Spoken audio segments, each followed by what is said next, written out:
राम राम दोस्तों, जय बाबा नीम करोली महाराज जी की। दोस्तों, आशा है कि आपके ऊपर भी बाबा जी की बहुत ही कृपा होगी। आज मैं आपको बाबा जी की एक और महिमा का वर्णन करूंगा। और दोस्तों, अगर आपने ये चैनल सब्सक्राइब नहीं किया है तो सब्सक्राइब अवश्य कर ले, ताकि बाबा जी की कृपा आप तक भी पहुंचे और आपके ऊपर भी उनकी कृपा बरसे। और तो ये उनकी बाबा जी की कैंची धाम की लीला है। कैंची धाम में जब उनकी जो माइयाँ थी कैंची धाम की, उन्होंने महाराज जी से यमुनोत्री जाने के लिए आज्ञा ली थी। तो बाबा जी महाराज की साधारण रूप से दिए गए आदेशों की अवज्ञा के कठिन और कभी कभी घातक भी परिणाम हो जाते थे। ऐसे अवज्ञा परिणामों के कई दृष्टांत हैं, जिनमें कुछ नीचे दिए जा रहे हैं। तो दोस्तों, यहाँ से होता है कैंची धाम में बाबा जी बैठे हैं। श्री बसंती शाह नैनीताल, जो भक्त समाज में दादी अम्मा के नाम से जानी जाती है, महाराज जी की आज्ञा प्राप्त कर अन्य माइयों के साथ गंगोत्री यमुनोत्री यात्रा को गई थी। जाते वक्त महाराज जी ने सख्त हिदायत कर दी थी बार बार कि यमुनोत्री मंदिर में रात को न सोना, नीचे हनुमान चट्टी में उतर आना। परंतु इनकी एक नेता माई ने इन लोगों को समझाया कि 2 बजे यहाँ रात को घंटे घड़ियाल के साथ दिव्य वाद्य संगीत एवं नाद भी सुनाई देता है, इसलिए हम रात को यहीं पर रुक जाएं।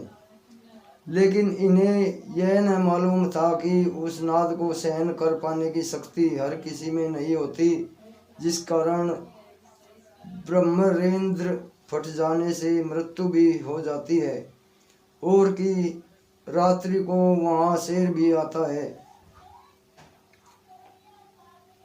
अस्तु महाराज जी की आज्ञा न मानकर नाद सुनने के लोभ में दादी अम्मा तथा अन्य माइयाँ उस नेता माई के साथ रात को मंदिर में ही रुक जाती हैं। हजारों फीट की ऊंचाई पर उस विकट ठंड में ये सब मोटे कंबल ओढ़कर अपने को मुंह तक ढांक कर लेट गई, उस दिव्य ध्वनि को सुन पाने की आशा में। तभी एक साधु बाबा उस ठंड में भी कंबल ओढ़े आता है और कहता है कि तुम्हें देखकर मुझ में भी साहस आ गया यहाँ रुकने का, और मैं भी यहीं रात बिताऊंगा, वरना यहाँ रात को कोई नहीं रह पाता। आधी रात बीतने पर इन्हें सचमुच संगीत में गाजे बाजे भी सुनाई देने लगे और घंटे घड़ियाल भी, परंतु साथ में शेर की गुर्राहट के साथ बार बार पूंछ पटकने की आवाज भी आई।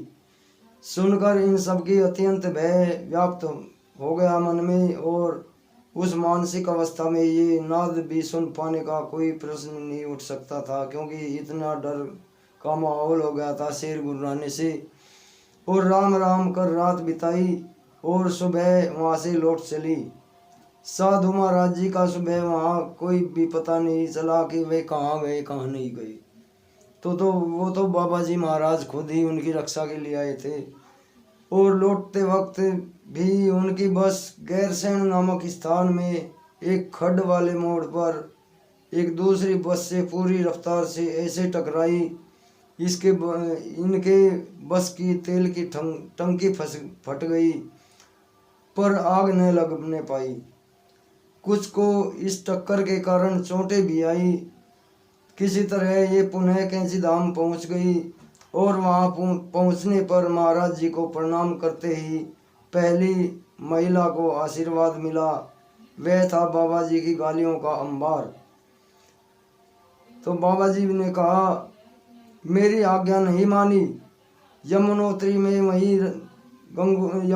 में वही सब मर जाते अगर मैं ना जाता तो, और कि अगर मैं बस के आगे ना खड़ा हो जाता उसे रोकने को, तो तुम सब खड्ड में गिर कर मर जाते। ये वहाँ रुकने का ही प्रकोप था यमुनोत्री में।